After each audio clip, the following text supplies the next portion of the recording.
पहला क्वेश्चन ये पूछना चाहती हूँ कि आजकल की जो स्टूडेंट की लाइफ चल रही है उसके अकॉर्डिंग उनको फोकस करने में भी बहुत प्रॉब्लम होती है और बहुत इजीली डिस्ट्रैक्ट हो जाते हैं।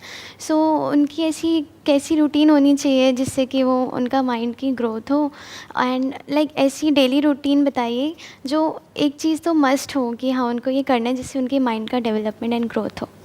इससे पहले कि मैं कुछ बोलूं, मैं आपसे जानना चाहूँगा आप क्या करते हैं डेली बेसिस पे? Do you follow a routine और do you do something? Yes sir, मैं सुबह जल्दी उठ के एंड थोड़ा एक्सरसाइज एंड उसके बाद फिर अर्ली मॉर्निंग मतलब थोड़ा साफ़ सफाई भी करती हूँ और क्या करते हो? घर की सफाई। अच्छा, घर की सफाई करते हो। अपने घर की, किसी और के? अपने घर की। अपने घर की, ओके। एंड फिर उसके बाद पूजा करती हूँ हाँ। एंड फिर बाकी सारे काम करती हूँ। और रात को सोने से पहले कुछ रूटीन है जिसको आप रात को फॉलो सोने करते से हो? पहले आपकी वो वीडियो देखती हूँ नाइट वाली अफर्मेशंस वाली। अफर्मेशंस वाली? हाँ जी। मॉर्निंग वाली नहीं देखते? मॉर्निंग वाली भी। देखते हो? अच्छा, ठीक है। तो सबसे इम्पोर्टेंट क्या है एक स्टूडेंट के लिए, या सिर्फ स्टूडेंट के लिए नहीं, कोई भी पर्सन हो, किसी भी एज ग्रुप का हो, उसके लिए सबसे इम्पोर्टेंट क्या है जो डेली बेसिस पे उसको करना चाहिए? आइडियली एक जर्नल मेंटेन करनी चाहिए, यानी कि एक डायरी जिसमें कि डेली बेसिस पे दिन के एंड में आज क्या क्या हुआ, उसमें से जो मान लो सबसे बड़ी अचीवमेंट थी, कुछ ना कुछ तो अचीव किया होगा ना दिन में। Yes. दिन में कुछ अच्छा भी हुआ होगा, कुछ बुरा भी हुआ होगा। तो दिन में जो सबसे अच्छा हुआ उसके बारे में डिटेल में लिखो। इससे क्या है, सोने से पहले आप एक ग्रैटिट्यूड वाले जोन में चले जाओगे। And gratitude is the centre point of all virtues in life.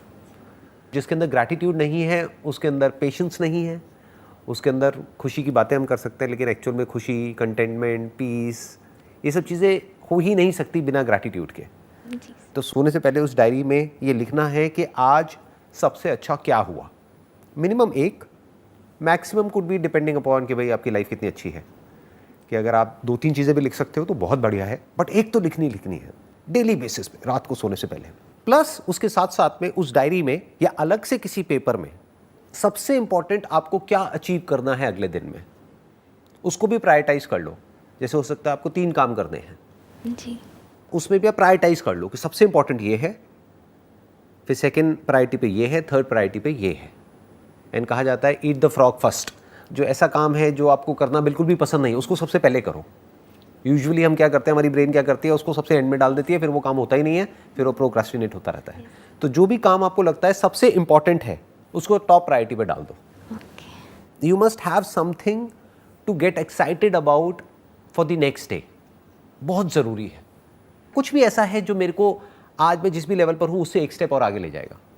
अब मेरे को मतलब क्या, मेरी स्किल को, मेरी नॉलेज को, मेरी अंडरस्टैंडिंग को, जो भी मैं काम कर रहा हूँ उसको, या मैं अगर तैयारी कर रहा हूँ किसी चीज़ की उसको, या मैं जो पढ़ाई कर रहा हूँ उसको, या पढ़ाई के अलावा और क्या क्या चीज़ें हैं जो साथ में करी जा सकती हैं। जैसे आप इंजीनियरिंग कर रहे हो, राइट? Yes sir. तो उसके साथ साथ में और क्या किया जा सकता है, कितना कुछ किया जा सकता है। यस सर, बहुत। आज की डेट में तो पता नहीं क्या क्या किया जा सकता है। आज की डेट में तो इन्फिनिट ऑप्शंस हैं। जी सर। आप किस में कर रहे हो? आईटी में कर रहे हो? Yes sir, CSIT। तो उसमें there are so many things which you can learn, जो कि आप फ्री में भी सीख सकते हो ऑनलाइन। बहुत सारे ऐसी वेबसाइट्स हैं जहाँ पर क्रैश कोर्सेज अवेलेबल हैं, तो अपनी स्किल को आप डेवलप कर सकते हो। वहाँ पे आपको सर्टिफिकेट भी मिल सकता है। मतलब यहीं बैठे बैठे, दिल्ली में बैठे बैठे ऑनलाइन आज की डेट में हार्वर्ड से, स्टैनफोर्ड से, ऑक्सफोर्ड से, पता नहीं जो भी वर्ल्ड की जो बेस्ट यूनिवर्सिटीज़ हैं वहाँ से सीख सकते हो। अब ये सब क्या है, ये इंपॉर्टेंट तो है लेकिन अर्जेंट नहीं है। अर्जेंट क्या है कि मेरे 2 दिन बाद एग्ज़ाम आने वाले हैं। जो वर्ड मैं यूज़ करता हूँ ना, खच्चर, ये आपने सुना होगा। हाँ जी सर। यस सर, सुना है। यस। ये कुछ आइडिया है मैं किन लोगों के लिए यूज़ करता हूँ ये जो वर्ड है? Yes sir. किसके लिए करता हूँ? सर जो भागे ही जा रहे हैं अपनी लाइफ में और मतलब अभी ये करना है, जो एक भेड़ चाल की तरह चले जा रहे हैं। और भेड़ चाल का मतलब क्या है कि जो अर्जेंट है सिर्फ उनका ध्यान वहीं तक होता है, जो इम्पोर्टेंट है वो कभी करते ही नहीं है, वो कभी ऐसा काम करते ही नहीं है। दोनों में फ़र्क देख पा रहे हो, अर्जेंट में और इम्पोर्टेंट में? अर्जेंट मतलब क्या, I have to do this, अब तो डेडलाइन आ गई, अब तो करना ही पड़ेगा। एग्जाम आ गया, अब तो करना ही पड़ेगा, नहीं तो फेल हो जाऊंगा, 1 साल पीछे रह जाऊंगा। घर में पैसा नहीं है तो नौकरी तो करनी ही पड़ेगी। तो इट्स ऑल अबाउट पड़ेगा, ये तो करना ही पड़ेगा। बट इंपॉर्टेंट मतलब क्या है, I want to do this. So there is a difference between I have to and I want to. Yes sir. So your mind must always be कि किस तरह से मैं इस आई हैव टू से निकल करके आई वॉन्ट टू वाली कैटेगरी में घुसूं। धीरे धीरे, एकदम से नहीं होगा, ओवरनाइट नहीं होगा, क्योंकि मान लो अगर आपका फाइनेंशियल बैकग्राउंड बहुत अच्छा नहीं है, एक मिडिल क्लास फैमिली बैकग्राउंड से आप बिलोंग करते हो, तो धीरे धीरे आपको अपनी लाइफ को इस तरीके से डिज़ाइन करना है कि ये हैव टू से हट करके आपको वांट टू में आना है कि I really want to do this. इसलिए नहीं कि कल मुझे ऑफिस जाना पड़ेगा, मंडे आ गया है तो सुबह उठना पड़ेगा, ऐसा नहीं होना चाहिए। इसका साइन क्या है कि आप सही ट्रैक पे जा रहे हो जब आप संडे के दिन भी एक्साइटेड हो जो भी कुछ मंडे को होने वाला है उसके लिए। आप एक्चुअल में अंदर से ये फील करते हो कि मंडे मेरी वीक का बेस्ट डे है, तो आप कह सकते हो कि yes you have done something interesting in life. अब इन खच्चरों की रेस से आप बाहर आ गए हो, नहीं तो ये तो रेस चलती ही रहती है मरते दम तक। यहाँ से कभी बंदा बाहर निकल ही नहीं पाता है। उसकी वजह क्या है, उसकी जड़ क्या है? वो कभी भी वो काम करते ही नहीं है जो करना चाहिए, जो करना इंपॉर्टेंट है। वो सिर्फ वही काम करते रहते हैं पूरी लाइफ जो उनको करना पड़ेगा। तो वो करो जो इंपॉर्टेंट है, दैट इज रियल ग्रोथ। इसीलिए मैंने क्या कहा, वो जो जर्नल है या वो जो डायरी है या जो भी पेपर पे आप लिख रहे हो, उसमें टॉप पे वो लिखो जो सबसे इंपॉर्टेंट है। May not be urgent but सबसे इंपॉर्टेंट है। तो डेली बेसिस पे something that you are grateful for, उससे क्या है, नींद अच्छी आएगी। नींद अच्छी आएगी तो सुबह अगले दिन आप एनर्जी के साथ उठोगे। और सुबह उठते ही you must have either your own affirmations, या फिर जो मेरी एक अफर्मेशन वाली वीडियो है या ऐसी और अफर्मेशन वीडियोस हैं, उनको आप सुन सकते हो, जो भी आपको अच्छी लग रही है उनको। हो सकता है मेरी वीडियो इतनी अच्छी ना लगे, तो जो अच्छी लगे उसको सुन लो। नहीं सर, अच्छी है। अच्छी है बहुत। चलो शुक्र है, किसी को तो पसंद आई। Yes sir. आजकल स्टूडेंट्स मोस्टली ऐसे हैं जो नाइट आउल कह सकते हैं हम उनको, जो रात को लाइक अपना काम करते हैं एंड फिर अर्ली मॉर्निंग वो सो जाते हैं। तो सर क्या आपके अकॉर्डिंग ये रूटीन ठीक है? क्योंकि फिर उनके दिन की शुरुआत तो फिर आफ्टरनून में ही होती है। इसका कोई हार्ड एंड फास्ट रूल नहीं है। जैसे जानवरों में भी दो तरह के होते हैं ना, जी। कुछ हैं जो रात को जागते हैं दिन में सोते हैं, कुछ है जो दिन में जागते हैं रात को सोते हैं। ऐसे ही इंसानों में भी बेसिकली हर एक का बॉडी कंपोजिशन अलग अलग होता है। तो कुछ लोग हैं जो रात को ज़्यादा अच्छे से अपना काम कर सकते हैं। मान लो पढ़ाई करने का काम है तो उनका ध्यान पढ़ाई में ज़्यादा अच्छे से लग जाता है, ज़्यादा आसानी से लग जाता है रात के वक्त। या फिर कोई है जो क्रिएटिव फील्ड से है तो उसको रात को आइडियाज़ आने लग जाते हैं। जैसे मुझे पता नहीं क्या है कि मुझे सुबह 6 बजे का टाइम है मेरा, एक 5-6 बजे का, रोज़ नहीं लेकिन कभी कभी हफ्ते में 1-2 बार ऐसा होता है कि अपने आप ही 5-6 बजे नींद खुल जाती है और कुछ आइडियाज़ आ जाते हैं। तो मेरे लिए जो बेस्ट टाइम है that is around 5 AM to 6 AM। तो हर एक के लिए वो अलग अलग होता है। लेकिन ये मैं बात कर रहा हूँ आज की डेट में। आज से कुछ साल पीछे चला जाऊँ, मे बी 15 साल पीछे, तो मेरे लिए जो बेस्ट टाइम होता था आइडियाज़ जनरेट करने का, that was at night, may be at 1 AM 2 AM। तो ऐसा कुछ नहीं है कि जैसे लोग बोलते हैं ना कि भाई ऐसा ही होना चाहिए, वो बकवास है। क्योंकि हर एक की बॉडी अलग अलग है और वो भी टाइम के साथ साथ चेंज होती है, एज के साथ साथ चेंज होती है। तो आज की डेट में आपको समझना पड़ेगा कि आपकी जो बॉडी है वो किस टाइम पे एक ऑप्टिमम लेवल पे होती है वो काम करने के लिए जो आप करना चाहते हो। तो किसी को ब्लाइंडली फॉलो नहीं करना है कि कोई है जो आकर के बोलता है कि भाई सुबह 4 बजे उठ जाओ, तो ये नहीं है कि 4 बजे उठ जाओ। हो सकता है उठने के बाद में आपको नींद आ रही है, आलसी हुए पड़े हो और इधर उधर गिर रहे हो, पढ़ रहे हो, व्हाटएवर, क्या फ़ायदा उसका? उठ के करोगे क्या? That must be the question. Yes sir. You need to understand your body and work accordingly. अपने पूरे दिन को उस तरीके से प्लान कर लो। सर नेक्स्ट क्वेश्चन ये है कि लाइक हम आजकल बहुत ज़्यादा जंक फूड का इंटेक करने लगते हैं एंड हमें पता होता है कि हम रिफ़ाइंड फूड खा रहे हैं और सब कुछ कर रहे हैं। इवन फैमिली में भी रिफ़ाइंड शुगर का यूज़ किया जाता है लाइक चाय वगैरह में। सो सर इस चीज़ को और अगर खा लो ना तो फिर उसके बाद रिग्रेट होने लगता है कि हाँ आज ये खा लिया। तो सर क्या वो फीलिंग ठीक है या नहीं? रिग्रेट तो होना ही चाहिए, क्योंकि अगर आपको पता है कि रिफाइंड शुगर नहीं खानी चाहिए, क्योंकि उसको बोलते हैं सिंपल कार्ब्स, वो एकदम से हमारी इंसुलिन को स्पाइक करती है और फिर एकदम से गिरा देती है। तो एनर्जी एकदम से बढ़ती है, एकदम से गिर जाती है। फिर जब गिर जाती है फिर वापस से हमको शुगर चाहिए। तो एक लूप बन जाता है। That is not good for your body, that is not good for your mind. तो अगर आपको ये बात पता है फिर भी आप गलत काम कर रहे हो और आपके अंदर रिग्रेट आ रहा है, तो रिग्रेट अच्छा है ना। बिल्कुल ऐसा है, कोई फॉर एग्जांपल ड्रग्स ले रहा है और उसके अंदर रिग्रेट आ रहा है, यार मैंने ड्रग्स क्यों ली, तो वो रिग्रेट आना चाहिए। जिसके अंदर नहीं आएगा वो तो रोज़ शुरू हो जाएगा।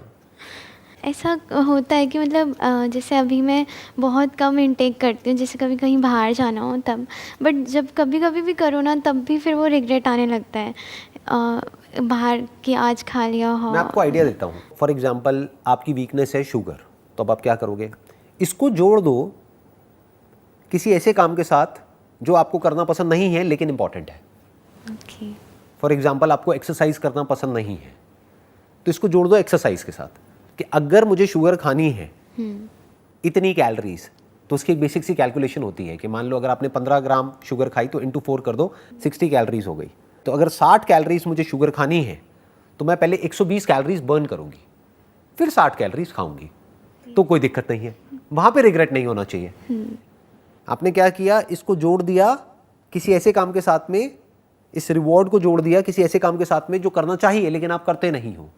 तो इस तरह से अपनी लाइफ को मैनेज कर सकते हो। सर एक और पूछ लूँ? अभी भी रह गया है? कौन सा क्वेश्चन है बताइए।